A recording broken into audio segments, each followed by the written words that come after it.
Hello and welcome to the round ahead, thanks to Coles. My name is Megan Waters and I'm joined by Josh Gabelich and Chad Wingard. And boys, thank you so much for getting me back for round two. I must have done something good last week. You're back. We need the energy, Chad. Mid-season malaise. What a great performance. So we got you back. Super sub. Love it. The super sub has been activated and we're ready to look at round 15. So the fixture this week, it does kick off with Fremantle chasing their 5th straight win when they host Essendon on Thursday night. The reigning premiers are staring down the barrel of 3 straight losses and face the toughest road trip in footy when they meet the Cats at the Cattery in Geelong on Friday night. And after a fortnight in WA, the Kangaroos return to Melbourne to play Carlton at the MCG on Saturday afternoon. Then we head to Adelaide, where you'd think the loser of the Port Adelaide versus Sydney game, well, they'll likely farewell any chance of playing finals. And then it's 14th versus 1st, and it really doesn't look like a blockbuster matchup on Saturday night, but the Saints have a pretty decent record against the Pies in recent years. 2 games on Sunday, starting with the Giants hosting the Suns at NG Stadium, and then we return to Melbourne for the last game of the round with the Bulldogs hosting Richmond at Marvel Stadium. All right, let's get stuck straight into it and kick off our preview with Thursday night footy thanks to Coles. And as I mentioned a little bit earlier, the Dockers, well, they've won 4 straight games, but unfortunately, my Bombers are on a 3-game losing streak at the moment, and there is one record that they might stay on track with, Josh, at this point. Yeah, spot on, Megsy. They're going to unveil an 11th debutant tomorrow night at Optus Stadium. His name is Vigo Vicentini. He's got one of the great names in the game. This is him being told on Monday that he'd make his AFL debut. A 19-year-old ruckman who's been around the mark for a little bit of time now, across the last month, been in the squad, so he gets his chance. But as you touched on, Essendon now is up to 11 debutants there, just 2 debutants behind the record held by Fitzroy 34 years ago. They had 13 in 1991. Only 4 non-expansion teams in the AFL era have blooded more debutants than Essendon. Richmond most recently had 12 in 2010. So after exposing 2 more last Saturday, we saw Lockie Blackiston, we saw Archie May for the first time. We're going to see Vigo Vicentini get his chance at round 15. It's 11. It's quite remarkable when you think about it, Megsy. It is indeed, and I mean, it's a bit unfortunate because, of course, as a Don supporter, we know that they've really had some serious injury woes this season, but I'm really excited to see Vigo get out there. And as you said, Gabbo, one of the great names in the game. But look, as we are speaking about recruits, Shea Bolton, well, hasn't he been very handy for the Dockers this season? And I'm really loving the way that he looks in a purple Guernsey. Yeah, and he's been unbelievable player for his whole career. And you think about why they brought him over to Freo, and that's to be a difference maker. And he really has been the last 4 weeks. You think about he's averaging 21 disposals, 2 goals a game, nearly 7 score involvements and 2 tackles inside forward 50. So I wouldn't say that's a strength of his going historically in his career, but this is what they brought him in for, to make an impact, be potent, and there's no, I suppose, surprise that they've won 4 games on the trot. He's rocketed into Recruit of the Year discussions now. I know Bailey Smith has got that mantle at halfway, and we've been praising Matt Kennedy for his improvement and his inclusion at the Western Bulldogs, but Shea Bolton, his last 4 to 8 weeks have been enormous. Yeah, and he's just that electric kind of player that you can't really replicate. You see because he Pickett at the big deal that he just signed and how important it is for that club. Shea can be that for Freo. Absolutely, and good to see him back at home as well. Yeah. He's one of those players that really does get bums on seats. But I want to ask what is going on with Josh Tracy. Well, you tell me, Chad, because this guy, we started at the start of the year discussing him as a potential Coleman medal contender. And he had a great first 7 rounds. He kicked 20 goals in the first 7 rounds of the season, but since then, across the last 6 games, he's kicked just 3 goals in that time. Yeah. Has his role been tweaked a bit? Yeah, he's obviously getting more up the ground. He's having a lot of impact in terms of score impact, but he's not kicking them himself, so he's getting score assists, and like you see there, he's really accurate. You think about 24 marks inside 50 and 20 goals, and then 3 marks for 3 goals, so he is, like I said, one of the best set shots in the game, but unfortunately for Freo, who's the guy that's stepping up for them in his place? Well, it's Patrick Voss, and it's someone that I want to talk about because he faces his old side tomorrow night at Optus Stadium for the very first time. Now, he spent 2 years on the rookie list at Essendon, didn't play a game. He was delisted after winning the VFL Best and Fairest. Fremantle brought him across for a pre-season during the pre-season supplemental selection period. They signed him just before the deadline. It's proven to be a very savvy get. He played 7 games last year, came in at times when they needed him, but this year he's played a lot of senior footy, and finally he's taking his chances. You look at the last 2 games for Freo, either side of the bye, he's kicked 3 goals in both games, important goals as well, in wet conditions. He's got so much energy, Megsy, and I can't wait to see how he goes against the side that delisted him after 2 years. Yes, indeed. And yeah, Freo certainly have hit their stride at the right time. But speaking of hitting their stride, Geelong, they are going to be hosting Brisbane in a top 4 clash on Friday night in a milestone game for two Cats. Tyson Stengel, well, he's going to play his 100th game, and captain, of course, Paddy Dangerfield. He will be lacing up the boots for game 350, which is just incredible. We're going to talk a little bit more about Paddy Dangerfield in just a minute, but firstly, Josh, the Lions, they don't really have a very good record down at GMHBA, do they? No, they certainly don't, Megsy. They haven't won down there since 2003. They've lost their last 13 trips down the highway to Geelong. It's part of the reason they made the decision to head down a day earlier than usual, get into Melbourne, make the trip down to Geelong, settle down, do a proper captain's run rather than travel on the day and do their captain's run there. But Chad, the challenge becomes even more difficult this week when you consider no Jack Payne. He's going to miss the rest of the season. He's got that patella injury now, the tendon injury. He's going to be sidelined for 6 to 9 months with it. It's a crushing blow because at halfway he was in All-Australian calculations. He's become such a crucial component to that back six. It does ask the question, can they cope without him? I know they've got Harris Andrews down there. Brandon Starcevich has just come back. Ryan Lester plays tall. Yeah. He'll probably get the job on Jeremy Cameron. But bigger picture, can they cope without Jack Payne? Oh, they're going to have to, right? If they're going to try and get back-to-back premierships, and like I said, they're in a 3-game skid at the moment, but they need to find somewhere and someone, or whether it's the Pawns just reshuffling of the back six to get it done, because you can't replace someone of that calibre. Well, Darcy Gardner will get the chance. Yeah. He comes in this Friday night, back in his hometown. He's a Geelong boy. He's played 6 games this year, coming off the ACL repair last year. Tom Duday's the other one. Haven't seen him yet as a Brisbane Lion. Hasn't played at AFL level for more than 2 years now. Had that third knee reconstruction last year, just when it looked like he'd play for the first time at Brisbane. So I wonder to watch Megsy in the back end of the year. Yes, indeed. Well, speaking about switching the magnets up a little bit, what do you make of Logan Morris and how he's performing? Do you think he's kind of filled that void from Joey Danaher? Well, he's been amazing, hasn't he, Chad? I mean, you look at his raw numbers to start his second year. He's up to 25 goals now. He's just outside the top 10 in the Coleman medal. And all the focus out of this game was on Aaron Cadman. And rightly so, it was a breakout performance by the former #1 pick. Jesse Hogan also kicked 6 goals, which we'll talk about at some point. But Logan Morris kicked 5. He was phenomenal at the other end of the ground. No Joe Danaher this year. I know he's a premiership player. He's only 20. But right now, he's probably the best player out of that draft already. And he was taken at pick 31. I know Harley Reid, Nick Watson, they've had great starts to their AFL careers, but body of work to date, Logan Morris is almost the best, and he was taken at pick 31. Well, I think it's the hardest position to play early on in your career. Besides the ruckman, I think a tall forward or a medium tall is one of the hardest to adjust straight away into the AFL industry. Small forwards, you already got the build, you already kind of got the explosiveness to be able to play that position. But being a tall forward and to kick goals and to average nearly 2 a game, I suppose he's in a good team, but it's one of the hardest roles to jump in early in your career and make an impact. It's a great draft when you look at the key position players in that draft. We've loved Nate Caddy and his emergence. Jed Walter has laid the foundations to be a long-term star. And Connor O'Sullivan at the other end is a rising star contender in his second season.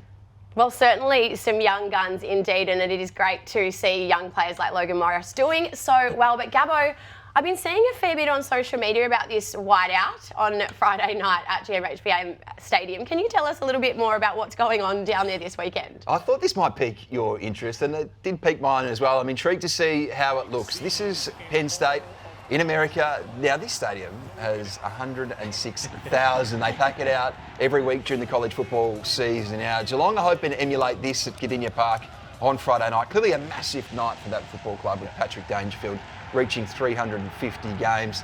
They're distributing 40,000 white T-shirts, Chad. It's pretty cold, though, to be wearing a T-shirt at this time of the year. Maybe they'll just swing it above their heads. Well, it's either that, they're going to swing it above their heads, or they're going to need an extra large to be able to put it above the coat. So go big. Just go big, go home. Looking forward to seeing how it all comes up on camera, that's for sure. But in honour of Paddy Dangerfield's 350th game, which again is absolutely incredible, for our top 5 this week, we've decided that we might take a look back at some of the best goals of his career. And geez, there are certainly many to sift through. Boys, talk us through them. I don't know how we do this. I don't know how you pick 5, but a lot of them are like that. They're just threading the eye of the needle from the pocket, Chad. And 4 here, round 1, 2015. I mean, you think about a kick here to Tex and just his follow-up. He is the most explosive player that I've ever come across. You think there, he breaks a tackle, no chance you're going to chase him. But on the left, in I suppose that's in Footy Park. No, it's Adelaide Oval, so that's an unbelievable. On his opposite. Hang on, don't tell me he does it again on the left. said one club's not enough, I'll do it at both. That's even better. That's even better. He's hit that absolutely crisp. And you think here, this is round 3, 2011. Again, talk about his explosiveness. Get off me. Like, how strong is that? To be able to just run, he's not going to run the whole way, is he? Can't chase me, fall over. Tactical fall over there, I can't catch you. How good is this? 3 bounces, outside 55. 50. Hit it straight, hit it strong. That is footy park. That's old school. Park. There's no tubs there. Everyone's come see danger.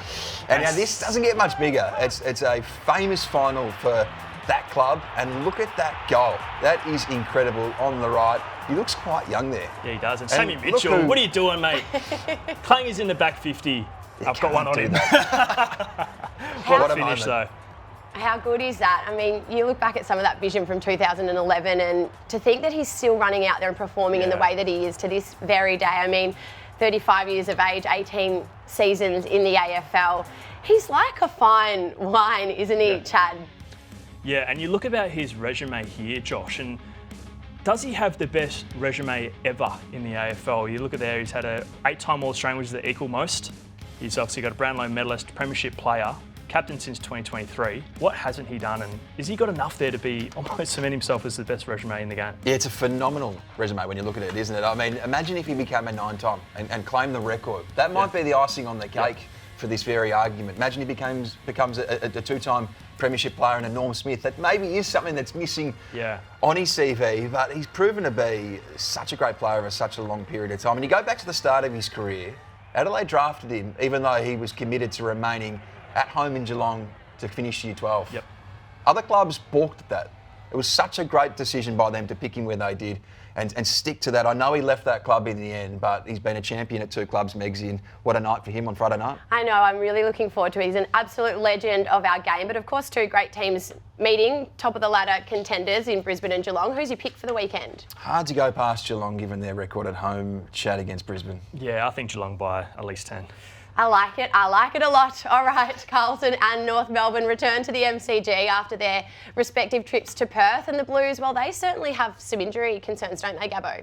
They certainly do, Megsy. I mean, they're still alive after back-to-back wins either side of the bye, but Michael Voss has got so many headaches now when it comes to selection in terms of availability. The big one over the weekend was Sam Walsh, of course, who was ruled out for 5, maybe 6 weeks with a hot spot in his foot, some bone stress issues there. Then yesterday, Harry Mackay had an arthroscope on his knee. He's already missed 2 games. He's going to miss at least another month. We might not see him, in fact, until around 21. Had so many issues with his body this year, took that mental health leave. It's been such a disjointed year to date for him. Charlie Curnow, the other one, Chad, he's touch and go this weekend. He hurt his calf. He was subbed out of that win over West Coast on Sunday night. Tight turnaround plus travel might count against him. Hudson O'Keefe, who's shown quite a bit across his first 2 games, he's out for a month with a hamstring. It does open the door for a Harry Lemmy to make a debut, but there are so many issues at that club right now when it comes to availability. Yes, and if Curnow doesn't get up, it'd be the first time since Curnow, Walsh and Mackay haven't fielded a team for Carlton, since Walsh has been drafted for him, so it's a huge... it's a good stat. Yeah. Gee, injury woes at this time of the year certainly aren't where you want to be as we get to the pointy end, but Chad, I know that you're liking one of the recruits from North Melbourne, and that is, of course, Luke Parker, maybe not so young. Yeah, I think Luke Parker would love that segue. Young at heart, but geez, he has acted like a young player in terms of his energy and leadership that he's brought to the team. And I actually really love this pickup for North Melbourne. I thought it was one of the best pickups they've done in recent memory in terms of what that club needed, which was leadership, what premiership tastes like in terms of a player, having someone that just is going to get the role done no matter what. You think about his play, he can play on ball, he can get the contested possession, he can tag someone, he can kick goals because he's one of the most prolific goal kickers for a midfielder, and he's been absolutely massive for him this year. He's built for this time of year, isn't he? When it gets wet, when it gets cold, when players turn their toes up, he's perfect. And his last month has been huge. His last quarter on the weekend, he almost won them the game. They almost pinched that game over there. You're smelling a bit of an upset here because most people, when it comes to the bookies, will be going with Carlton, but can North Melbourne get the job done? Yeah, see, I'm surprised with that. I think with the outs that Carlton are potentially going to have, and I think North Melbourne are really showing some signs. The losses that they've had recent weeks have really been strong. They almost could have pinched a couple of them. So I think North Melbourne are going to win by 10 points. I think they haven't played at the G for a long time against Carlton, but I think they're going to get the job done. Jury's going to be too strong in there for them. All right, well, you've heard it here first from the great Chad Wingard. Now, Sydney, they're going to be travelling to Adelaide to meet the Power on Saturday afternoon, which is a must-win game for both of these sides. And if they have any dreams of playing in finals this season, they're really going to need to come out and attack it. But the hook for this game is that the Swans might be ready to welcome back some very key cattle, Gabbo. Spot on, Megsy. I mean, it doesn't get much bigger than Errol Goulden. He hasn't played at all this year. This is the incident where he broke his ankle, he fractured his fibula, end of February in the Amy Community Series. He was hoping to get back in and around the bye. Well, they've just had their bye. So they're coming out of the bye in round 15, and the hope is he will return against Port Adelaide. He's on track. He's had a big last month, and he's been closing quick. He's been such a star for them across the last 2 years. Two-time All-Australian, finished top 2 in the Bob Skilton medal past 2 years. Been such a big absence for Dean Cox in his first season, Chad. And he might not be the only inclusion. Tom Papley could come back in as well. Wouldn't it be great to get those 2 All-Australians in? Yeah, I agree. I think they're going to get their swagger back, to be honest. Yeah. I think they're 2 players that you walk taller when they're on the field. They've been missing that. They have been missing that. And it's just the confidence that you have when you have those kind of players in and around you. I think Goulden especially, I mean, he's 22 years old. To have the resume that he's got already speaks enough for itself. I mean, 2-time All-Australian, top 8 in the Brownlow medalist last 2 years. So he's pivotal for me. I think he is a real barometer. So having them 2 back is going to help the whole group. And we know that the energy as well that of course Tom Papley brings. So it will certainly be good to see that entertainment and that energy back in the side. But Chad, Mitch Georgiades, he's had a career best 7 goals in the last week. Do you reckon he can back it up? Well, it's hard for him to back it up when it hasn't happened in a decade. So you think about a Port Adelaide player that hasn't kicked, he's the first one to kick 7 goals in a decade, but he's an unbelievable performer. And you think about if he's the second most shots at goal in the competition, only behind Jeremy Cameron, and 6 more than the next one. But he's obviously 5th in the Coleman at the moment. If you can start getting that accuracy higher up there, he could really start challenging for the Coleman. Maybe not this year, but maybe the next couple of years. He's really potent up there. And it's going to be interesting what it looks like in coming years when Toddy Marshall makes his way back in. But geez, he was unbelievable on the weekend, wasn't he, Josh? What a turnaround in his career. This is a guy that missed all of 2023 essentially with an ACL, came back last year and shocked people. 44 goals first up, coming off a knee reconstruction. Yeah. To back it up this year with 32 at this point in the year, 5th in the Coleman, he now looms as a Coleman medal contender because no one else is kicking the goals like he is. As you touched on, no Todd Marshall. We're living in the post-Charlie Dixon era. And he's become the main man at 23, Megsy. He's been a star. He certainly has. And with all that said now, Gabbo, it is time for Player Portrait. Well, Megsy, 3 weeks ago, Manny Liddy was still on the tools 6 days a week as an aircon mechanic in Adelaide while playing in the Sandful for Central District on weekends. But last Sunday, he made an eye-catching debut for Port Adelaide. The 23-year-old was one of 4 players selected in last month's mid-season rookie draft who debuted in round 14. But it was the only one that required AFL approval. Not for him to play, but for him to play while wearing a leg sleeve against Melbourne. So why was Manny Liddy wearing something we see in the NBA but never see in the AFL? Well, he's needed to wear a compression leg sleeve during games since a shock health scare last July, when he cut his knee on an opponent's boots while landing awkwardly against Norwood at the Parade on a wet, muddy night. That cut resulted in an infection crawling up his leg and ended in 2 bouts of surgery and 2 nights in hospital. In fact, the doctor told him if he'd waited any longer, there was a chance they would have had to amputate his leg.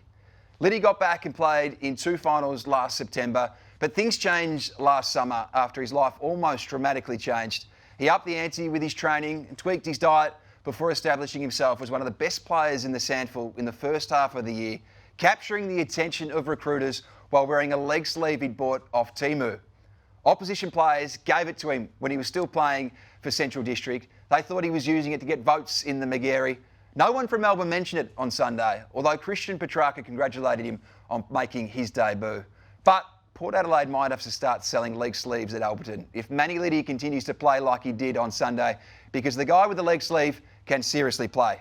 Well, speaking of first time for everything, Collingwood have a very rare home game at Marvel Stadium on Saturday night. First home game this season where they will host St Kilda, who looks set to debut another very promising young talent, Josh. Well, it's time, Megsy, it's time to see Alex Taru. Now, Ross Lyon indicated at the start of the week that they will pick him. We're just awaiting the confirmation, but Chad, this is a guy that was taken at pick 10 last November. Huge raps on him. Absolute star as a bottom eight, in his draft year, playing down back for the Gippsland Power and Vic Country. Now, he's had an interrupted start to his time at Moorabbin. Arrived at the club with stress fractures in his back, got back to VFL level early in the year, then got a 4-game suspension in the VFL. But in his second game back on Saturday, he took 12 marks, 8 of them were intercepts, and on the back of what happened against the Western Bulldogs, it feels like it's time to bring in Alex Taru. Hopefully we see more of the youth against Collingwood on Saturday night, because Mateus Filippo has been one who's been out of the side over the last fortnight due to a plantaris issue. He looks good to go. Darcy Wilson starred in the VFL as well. I think it's time to start exposing more youth, given where they're at this year. I agree, Josh. And you think about last week, they played 10 players above 29, as you said earlier, and they've really got to start showing some developing signs with the young players. If you're going to keep these young players, you've got to make sure they get opportunity, but what does their success look like? Because these players that are 29 and above are probably not going to be there for their next success, which is the ultimate premiership at the end of the season. So they need to start putting, I suppose, getting some games into these young players. Well, speaking of young players, a big win for the Saints this year, of course, has been the form of Marcus Windhager, hasn't it? Absolutely. Megsy, I think Marcus Windhager is the best tagger in the game in 2025. Ross Lyon has always loved using a tagger. You go back to his original days at St Kilda, and he had Clint Jones, he had Stevie Baker, then during his time at the Dockers, it was Ryan Crowley. Now it's Marcus Windhager, who's doing an array of different roles. Look at his jobs this year, they've been huge. Last week, he clamped Marcus Bontempelli. He kept him to 13 disposals. First time in 106 games that Marcus Bontempelli's had less than 15 touches. Cozzy Pickett in Alice Springs before the bye had come off kicking 5-4 and having 24 touches in the best game of the year. And Marcus Windhager kept him to 9. Yeah. You were there that day. It was quite an incredible display. And look at the other scalps he's claimed this year. Finn Callahan, who's been such a revelation at the Giants. Connor Rozee. He's essentially forced him to go to half-back after that game. And Max Holmes has become one of the best mids in the game. He's so versatile, isn't he? Look at the roles he can do. Yeah, well, you think, like you just said, I think he's the most versatile tagger in the game. I think he can, like you said, he had Connor Rozee in the half-back.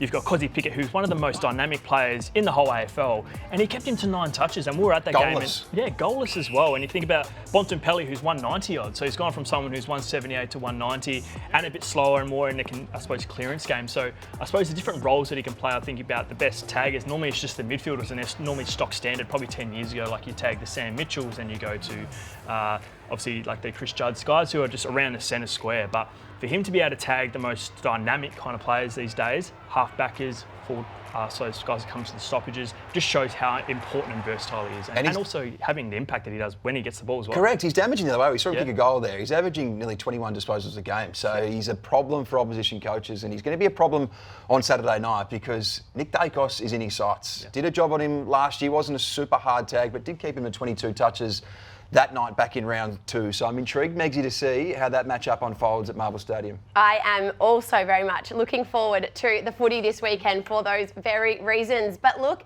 there is a case to be made that GWS and the Gold Coast game on Sunday afternoon is going to be the match of the round. This one is certainly one that I am going to be fixed on. It's the first time that these two teams have been in the top 8 before. But I mean, the Giants, they are again another team with quite a few injury concerns, aren't they, Gabbo? They are. I mean, this is a huge one, Chad. I can't believe this. This landed with a thud yesterday when there was confirmation that Sam Taylor's going to miss at least the next month, potentially the next 6 weeks with a broken toe. This happened in the win over Brisbane at the Gabba. He played out the game. I mean, from an individual perspective, it's probably going to cost him an All-Australian blazer, a second one. He's had so many little injuries like this across the past few years, but more broadly, it could end up costing GWS a spot in the 8. And if they go really well, could cost them a spot in the 4. It's that consequential. I think he's that important to what they do. Oh, he's super important. And you think about, you can't replace him, but lucky they are the best defence in the competition. True. Like you said, you've got Buckley, you've got some guys back there that can really get the job done. But yeah, losing him, especially for the short term especially, is going to be hard to take. Well, if Gold Coast are to win this game, they're going to need to do something about the great Jesse Hogan, aren't they? Yes, Jesse Hogan, he's an absolute star. And I think what I love about him is that he's really accurate in front of goal. He kicks 71% at his shots at goal. But one thing I suppose, if you could knock him, is that his impact in losses. He only kicks 2 goals on average in losses, which still sounds like a good amount. But in wins, he's kicking 4.6 goals. So that's a massive difference. And we're going to go to Wingard's winners this week. I know I've been biased. I know I've stuck on the small forwards. I know I've talked about my Hawks and we talk about the tall forwards, but this week I'm changing it up. I'm going to Sam Collins, the tall defender for Gold Coast Suns, and how important his role is this week is going to determine, I think, the game. You think about how many intercept marks. He's the third most intercept marks off Oppo boots this year in the competition. He concedes 2.2 goals a game, and that is a very specific stat I want to talk about, because if Jesse Hogan kicks under 2 goals, that means they lose. So that means Gold Coast are going to win. So I think Sam Collins is going to be my Wingard's winner this week, and he's going to be the guy that's going to change this game and win it for Gold Coast Suns. I don't think they're going to win by 10 points. I love your insights and your hot tips. But boys, look, as you head up to the screens, it is hard to believe that Freo delisted Sam Collins back in 2017, isn't it? Well, that's, Megsy, the theme of our chat at the Wall this week. It's all about the second chance saloon chat. It's all about the players that are having a massive impact after being delisted from their first club. Patrick Voss really did plant the seed. I mean, it's incredible to think that he has resurrected his career. But the standout of this bunch is clearly Sam Collins. Yeah. This is a guy, Chad, that spent 2 years at Fremantle. He played 14 games under Ross Lyon. He was delisted at the end of 2017. He had to go back to the VFL, and he had to dominate at Werribee to get another chance. Gold Coast gave him that chance in 2018 as part of a special assistance package, and he's become a special player at the Suns. Yeah, he's been the great wall back there for Gold Coast Suns, and he just won his second best and fairest for Gold Coast Suns last year. And you think about he's getting the rewards in-house, but also from the outer. He was in the squad of 40 last year for the All-Australian, so he's getting nods from inside and out. Has to be in the All-Australian discussion this year. He's absolutely firing right now. But what about the guy over your shoulder? Ben Keys is someone who was delisted by Brisbane at the end of 2019. After just 30 games, he came through the academy there.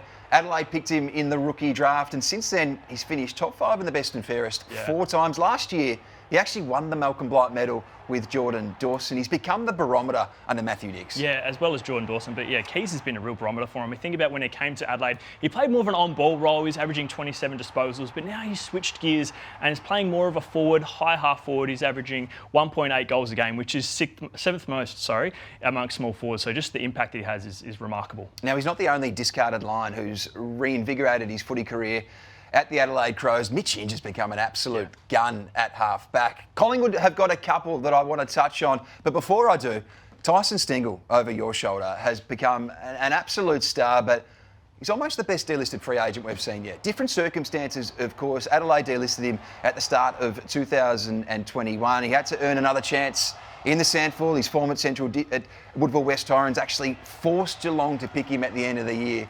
And since he's gone to the Cats, what a star he's become. And he's earned his second chance. You think about, he went back to the, like you said, SNFL. And I think the mentorship of Eddie Betts in Geelong really, I suppose, had the platform to create a stability for him there and to perform at the highest stage. I mean, you think about, he's an All-Australian and he's one of the guys that you want in your team going to the final series because he can make an immediate impact. Now, Collingwood have got 2 on this list, of course. We have spoken so much about Ned Long. He is the most improved player in the game in 2025. But Tim Membry's almost the poster boy when it comes to DFAs. Played 1 game at Sydney, was delisted. St Kilda picked him up. Collingwood then got him as a delisted free agent last year after he left St Kilda. He's become a key part of what they're doing in attack at the ladder leaders. Yeah, and it was a bit of a shock for me last year, but I think it's been a great pickup for Collingwood because he's one of those undersized players that has really good hands. So he just marks the ball. He adds another element up there. And like I said, what an unbelievable career he's had. And Chad, I just want to point out Mason Wood as well, because he has been a phenomenon since being delisted from North Melbourne at the end of 2020. He had to do a full pre-season before St Kilda signed him during that SSP. And Megsy, he's become part of the furniture at Moorabbin. Gee whiz, and don't they need all the support that they can get down at Moorabbin? But look, the Western Bulldogs, they host Richmond in the final game of the round, and how good was it seeing the big tall man, Sam Darcy, back in action this weekend on the Weekend Boys? He was amazing, wasn't he, Chad? I mean, a lot has been spoken about Sam Darcy. 8 weeks out, came straight back in and produced one of the performances of the round. 280, he's unstoppable. I think he can be potentially the best player to ever play this game. I Really? think that's how good he can be. Wow. He's incredible, and he's just got such a presence. I actually got the opportunity to see him in real life. He actually came in and did a breathwork class. So little hot tip for anyone out there, take care of your mind and you might end up just being one of the best players in the league. But he's an absolute giant. Does that help you get to 208 centimetres breathwork? Or? No, he's an absolute superstar to watch, and yeah, can't wait to continue watching him for many years to come. But speaking about young superstars, our younger audience who want to watch the game from a different angle, Channel 7 is launching Kids Call this Sunday. Viewers can watch the game with bespoke graphics and listen to Seven's junior commentary team, who will be joined by injured Bulldogs star, Cody Waitman, to call the Western Bulldogs v Richmond game on Sunday. So make sure you do check it out on Channel 7 Plus. Well, that's it from us for this week, boys. Thank you so much for watching the round ahead, and thank you so much to Coles for the support. Enjoy the round of football ahead, and we will see you all again next week.